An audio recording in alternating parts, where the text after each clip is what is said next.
C'est quoi ton rapport avec l'argent, Benjamin? Au début, faut pas oublier qu'en fait, on part de rien. On peut pas être très cool quand on est un chef d'entreprise avec des boutiques qui tournent aussi bien. T'as fait comment, toi? Bonjour à tous et bienvenue sur ce nouvel épisode de Common les entrepreneurs. Aujourd'hui, c'est le 4e et dernier épisode hors série que je tourne ici chez mon ami Benjamin Carteret au Clos, Art de Vivre à la Rémoise. Justement, c'est un invité plus que spécial puisqu'on est avec aujourd'hui Benjamin qui va nous raconter un petit peu sa story à lui. Pourquoi le Clos? Salut Benjamin. Comment vas-tu? Ça va et toi? Ça va? Ah ouais, super. Écoute, Benjamin. Quatrième interview, ça va? Ah ouais. Heureusement, on les enchaîne pas toutes au fur et à mesure et les mêmes jours. Mais Benjamin, aujourd'hui, tu es un entrepreneur plutôt aguerri avec plusieurs établissements à ton actif. Mais on est dans le plus emblématique, je pense le plus emblématique pour toi, ton groupe, mais également pour les Rémois. On est aujourd'hui au Clos. On dit à Reims que le boulingrin ne serait pas le boulingrin sans le Clos. Eh ben merci. Qu'est-ce que t'en penses, toi? Eh ben, je trouve ça très gentil déjà de ta part.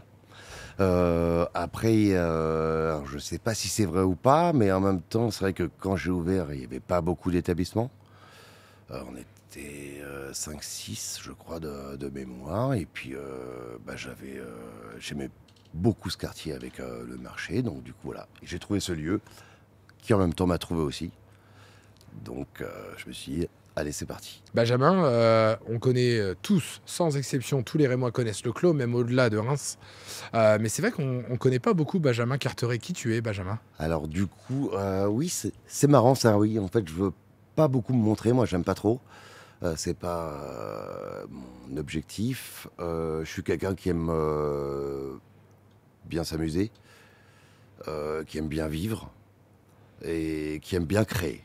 Voilà, créer des choses plus ou moins bonnes, mais voilà. Tu es Rémois, tu vis Non, ici c'est pas depuis national toujours? comme Eric D'accord. d'aujourd'hui. Voilà. Sparnatien, tu es en famille. Pourquoi tu es arrivé à Reims? Alors ça, c'est une longue histoire en fait. À l'origine, donc j'étais sparnatien.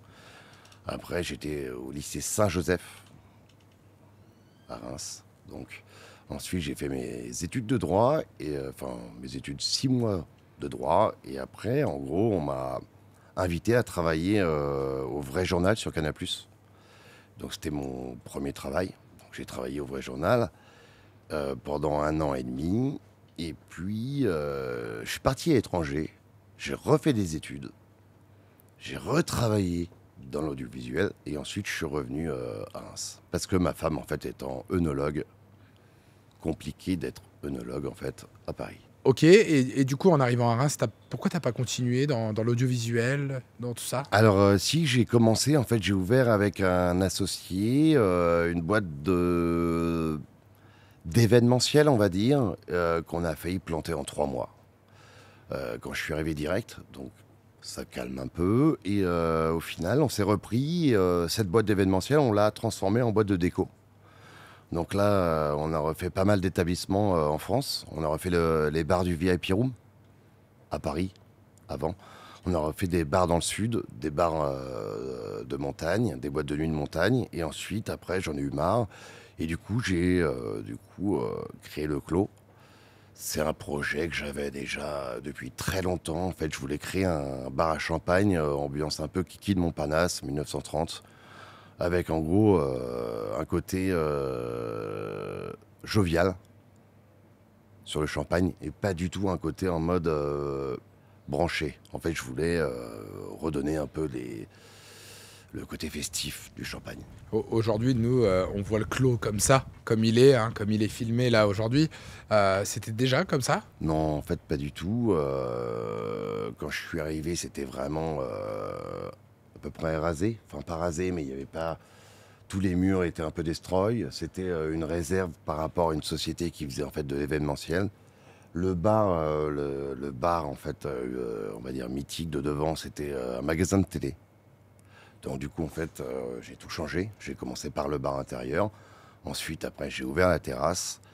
Et il y a 3 ans, j'ai ouvert en fait donc le club du Clos, qui est du coup devenu un club un petit peu, on va dire, de stand-up, et en même temps un peu club avec de la musique. Est-ce que tu t'attendais, ou est-ce que c'était peut-être ton objectif en tant qu'entrepreneur de devenir le lieu incontournable? Pas du tout. On voit aujourd'hui, en tant que Rémois, pour compléter juste ma question, mais heu, avant on venait au clos, on croisait tout le monde. Et aujourd'hui, en fait, on croise de moins en moins de monde puisqu'on entend beaucoup parler étranger. Au clos, ça veut dire que tu as une réputation quand même par rapport à la ville de Reims, qui est, d'être, le lieu à visiter, dans la nuit rémoise. C'était pas ça du tout l'objectif au départ? Alors pas du tout. En fait, c'est pas vraiment la nuit. En fait, il y a un truc qui m'a vraiment surpris, c'est qu'à un moment, on a fait des articles dans Béthane Dessous, dans Wine and Food aux États-Unis, et en même temps chez Air France. Et ça, ils nous ont pas demandé, donc ils ont fait des articles qui sont très bienveillants. Et ça nous a fait pas mal de pub en fait par rapport au vin, aux touristes. Et ça, c'était vraiment très sympa. Et en même temps, on se dit, bah, ça veut dire qu'on a bien travaillé, je pense. On te jalouse tous, nous, chefs d'entreprise et amis avec toi, d'u d'une belle réussite. Oui, mais il y a une réussite qui moi, fait que je suis encore plus jaloux, c'est que ton équipe, elle a pas bougé en 8 ans. Alors voilà, oui, alors ça tu dis 8 ans parce que du coup tu le sais, parce que je te l'ai dit, ce qui est bien, tu t'en rappelles. En fait voilà, j'ai ouvert il y a 11 ans, donc j'avais plusieurs équipes qui tournaient, et au bout d'un moment en fait, j'ai voulu, en gros, parce qu'on travaille dans la restauration, dans le milieu du bar, c'est un milieu compliqué en fait. Donc l'objectif c'est qu'en gros tout le monde doit avoir en fait une part de vie. Une part de vie avec sa famille, sinon ça marche pas. Donc en gros, j'avais créé déjà il y a 7-8 ans, donc la semaine à 4 jours pour travailler, et surtout 3 jours pour être avec en fait sa famille. Ce qui a fait que du coup, puis en même temps, je suis tombé sur des gens hyper bien, hyper professionnels, top. Et tu as un côté, très cool tout ça, mais on peut pas être, très cool quand on est un chef d'entreprise avec des boutiques qui tournent aussi bien. Tu gères comment tes affaires? Tu es staffé comment toi? Donc en fait, au début, du coup, ce que j'expliquais, c'est qu'à l'origine, donc moi je faisais tous les jours. Et j'ai compris que du coup, c'était pas viable pour pouvoir en fait avoir une vie en dehors. Donc au fur et à mesure, je me suis, on va dire, staffé, mais surtout entouré de gens qui travaillent, qui sont compétents. Et maintenant, en fait, c'est surtout sur la confiance, les compétences et le volume de travail de chacun. Et une fois que tu as ça, après, tu peux commencer à développer. Parce que au début, il ne faut pas oublier qu'en fait, on part de rien. On travaille, on travaille, on travaille. Mais au bout d'un moment, ça ne suffit plus. Il faut vraiment s'entourer. Et ça, c'est, on va dire, ce qu'il y a de plus dur. C'est ton entourage? C'est le Ouais, fait de bien sûr. et tu parles de travail, travail, travail. Je sais que tu es papa. Oui. C'est quoi la place de la famille dans ta réussite aujourd'hui? Bah, c'est ce qui est le plus important. Tu vois, moi, par exemple, je ne travaille pas le mercredi parce que je suis avec mes enfants. Je passais beaucoup de temps avec. D'où le fait qu'en gros, j'expliquais que je faisais des semaines en fait à 4 jours pour qu'en fait tout mon staff puisse en fait avoir 3 jours avec sa famille. C'est hyper important. En fait, si t'es pas équilibré, ça marche pas. Est-ce que dans un monde comme le tien, ma question va être un petit peu poignante, mais est-ce que dans un monde comme le tien, être entrepreneur et en plus être entrepreneur dans des bars à vin où on a cette idée de je te paye un coup facilement, etc. Est-ce que Benjamin Carteret, il a vraiment des amis? Ah, très bonne question, hein, très surprenant. Et ben je ne sais pas. Bah si, j'en ai quand même depuis. J'ai un groupe d'amis depuis très longtemps. Après, oui, on est toujours dans le côté festif, mais aussi je pense. Je pense quand même. Tu penses que une réussite, un développement comme celui du Clos et de ton groupe, puisqu'on parle du Clos parce qu'on est au Clos aujourd'hui, mais tu as d'autres établissements avec le choix d'une clientèle un peu différente, parce que le lieu s'y prête aussi et le secteur, le temple. Tu as d'autres établissements à travers la ville. Est-ce qu'avec le temps, tu as des personnes qui t'ont tourné le dos ou qui au contraire se sont un peu agrippées à la jambe de l'entrepreneur que tu étais déjà depuis que tu es jeune, on le sait, on le sent? Alors en fait, t'as un petit peu les deux. En vrai, t'as des gens qui se disent oui, s'il a réussi, on peut tous faire pareil. Et puis après, non, t'as des gens qui réfléchissent un peu plus. Et là, tu es vraiment dans le côté vraiment amitié, où tu crées un lien, parce qu'en même temps, on est quand même dans un milieu où forcément, tu bois un peu de canon, bah, les langues se délient, et puis tu rentres vraiment dans un côté très personnel, en fait. Donc oui, les deux. Est-ce que tu as senti en tant qu'entrepreneur que, en grossissant, il y a des portes qui étaient fermées qui se sont ouvertes? J'ai envie de dire des conneries, mais je vais pas le dire. Non, les banques, oui, principalement.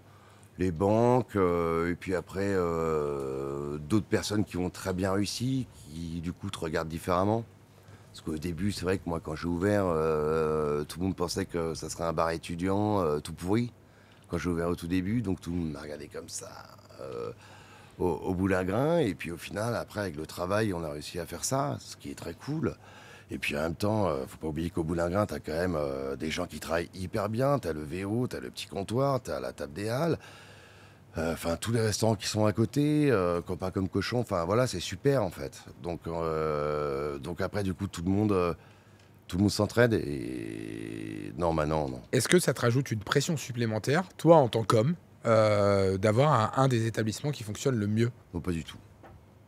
Alors, pour être très franc, j'en ai vraiment rien à foutre. Non, mais j'en ai vraiment rien à foutre. Enfin, si tu préfères, c'est pas le, je me dis pas, bon, bah, c'est pour ça que du coup, je me mets pas du tout en avant. En fait, je m'en fous. Moi, vraiment, l'objectif, c'est que tous les gens qui travaillent ici soient contents, que les clients soient contents. En tant que créer un univers vraiment particulier. Moi, sur le fait,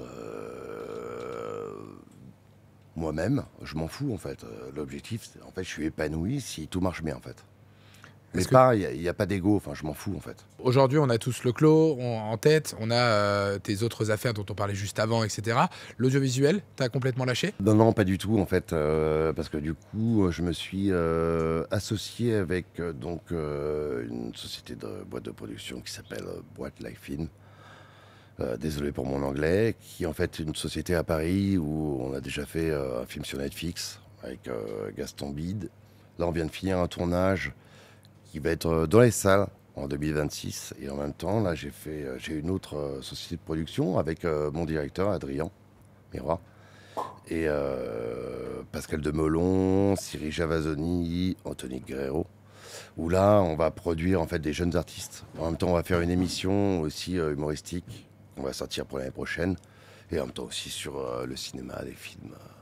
Voilà, c'est vraiment en ce moment, on est très concentré là-dessus. C'est quoi ta vision, toi, pour ton groupe? Puisqu'on peut parler d'un groupe de société, c'est quoi ta vision par rapport à tout ça? Eh ben, écoute, le but, c'est vraiment d'aller au bout de ces projets, surtout des projets en fait qui sont intéressants, on va dire côté intellectuel, et surtout aussi s'amuser.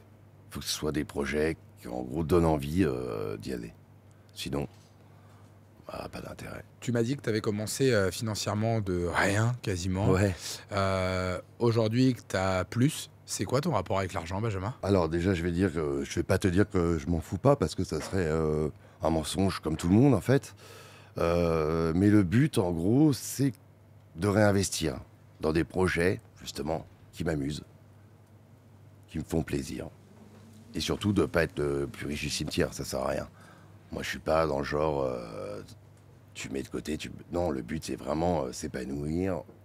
Et du coup, ça me permet de pouvoir en fait investir dans d'autres sociétés et faire d'autres choses. Benjamin, avant de te quitter et de clôturer le podcast, on a tous une question en tête quand on pense au Clos et à Benjamin Carteret. C'est quoi ton champagne préféré? Alors du coup, on en a vraiment pas mal, donc j'ai pas du tout envie de froisser tout le monde, mais j'en ai un quand même, parce que c'est une personne,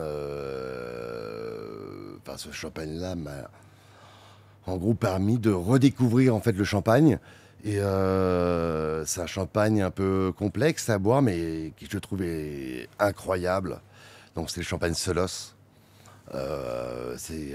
Donc c'est juste dingue. Et on est vraiment sur du vin. On n'est plus sur, en gros, comme on dit, tu sais, le champagne d'apéritif. Là, on est vraiment sur un gros vin avec une philosophie qui est très différente. Quand j'ai ouvert en fait le clos, j'étais allé voir en même temps aussi ce champagne. Il m'a aidé à avoir une ouverture sur d'autres champagnes et ouais, c'est mon champagne préféré. Merci beaucoup, Benjamin. Merci mon poulet. Merci pour le temps accordé.